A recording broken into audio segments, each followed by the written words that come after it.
নমস্কার বন্ধুরা, কেমন আছেন সবাই?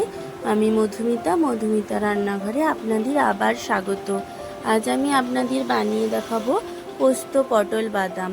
তার জন্য পটলগুলো প্রথমে আমি কেটে নিয়েছি।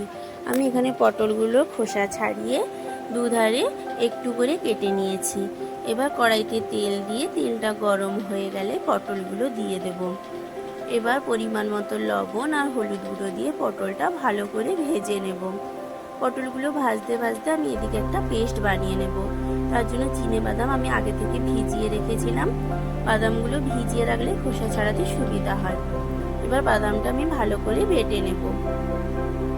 বাদামটা ভালো করে বাটা হয়ে গেলে একটা বাটিতে গরম জল নিয়ে তাতে 2 চামচ গুঁড়ো দুধ দিয়ে দেব। এবার দুধটা ভালো করে গুলে নেব। দুধটা ভালো করে গোলানো হয়ে গেলে বেটে রাখা বাদামটা দিয়ে ভালো করে মিশিয়ে নেব।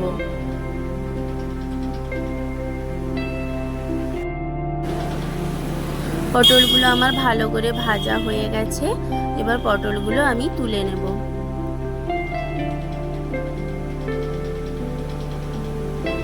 পটলগুলো তুলে নিয়ে কড়াইতে আবার তেল দিয়ে কালো জিরে আর গোটা পোস্ত দিয়ে দেব। দিয়ে একটু নেড়ে নেব। এবার ওই আগে থেকে বানিয়ে রাখা দুধ আর বাদামের পেস্টটা দিয়ে দেব। পেস্টটা দেওয়ার সময় গ্যাসটা কমিয়ে রাখবেন। এবার ভালো করে নেড়ে পরিমাণ মতো লঙ্কা গুঁড়ো আর হলুদ গুঁড়ো দিয়ে আবার একটু নেড়ে নিয়ে ভেজে রাখা পটলগুলো দিয়ে দেব।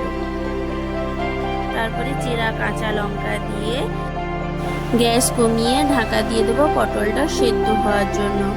পটলটা সেদ্ধ হয়ে গেলে ঢাকা খুলে পরিমাণ মতো লবণ আর চিনি দিয়ে নামিয়ে নিলে রেডি হয়ে যাবে পোস্ত পটল বাদাম। আমার এই রান্নাটা কেমন লাগলো অবশ্যই কমেন্টে জানাবেন। আর এই রকম আরও ভিডিও পেতে আমার চ্যানেলটা সাবস্ক্রাইব করে দেবেন। আর নিরামিষের দিনে এই রান্নাটা অবশ্যই আপনারা একবার ট্রাই করে দেখবেন।